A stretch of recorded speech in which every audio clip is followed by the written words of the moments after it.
This session is about the Ignatius method of meditation, developed by Saint Ignatius of Loyola in the 16th century, and is a method of prayer that uses a text, but also uses our imagination. And imagination is one of the parts of us that we quite often denigrate because it does lead us into sort of fantasy worlds, but it also is a way of helping us to engage with prayer and engage with the world and engage with ourselves. And Ignatius uses this imagination in a very creative way. It's recommended for a story, perhaps from a sacred text. Normally works best from a sacred text, but you can use other stories. If you're a Christian, then from the New Testament, something from the life of Jesus, or one of the parables. If you could also use something like the Bhagavad Gita or anything else that has a story which you can engage with your imagination. And it also requires you to use a shorter reading, no more than 2 or 3 paragraphs, very short and pithy. It's not trying to engage with the whole novel, but a scene. So we begin by centering ourselves, as we talked about in session 6. Make sure you're comfortable. You're not too hot, not too cold. You're not hungry. You're not thirsty.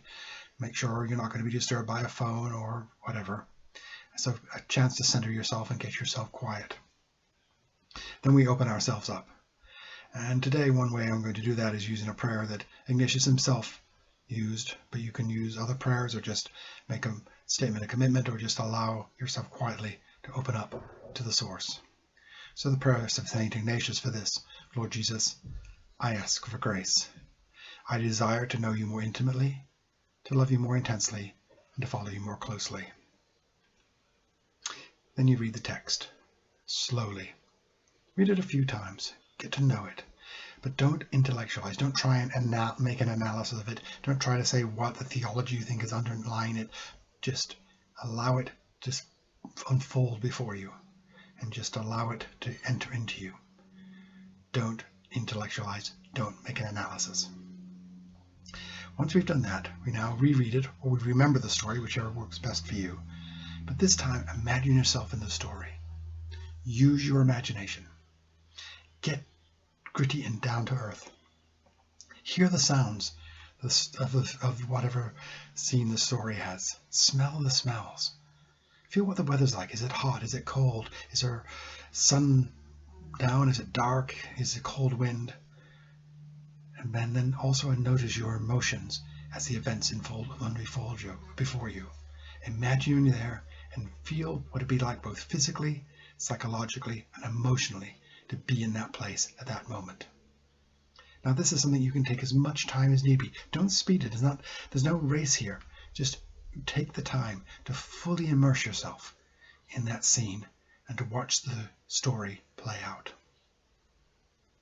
Once you have done that, we reread it, or we remember the story a second time, but this time you imagine yourself as one of the characters in the story. In the same way as you did before, as the story plays out, how do they react?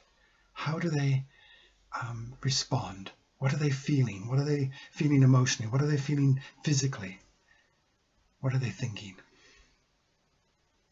Again, take as much time as you need. At the end, take some moment of quiet to just let the scene and the story and what you have experienced sink in. Be at peace and let it just enter into you. Think about what has been communicated to you. What have you learnt about yourself, about the divine, about the world? But have those few minutes to just slowly come out of this time of prayer.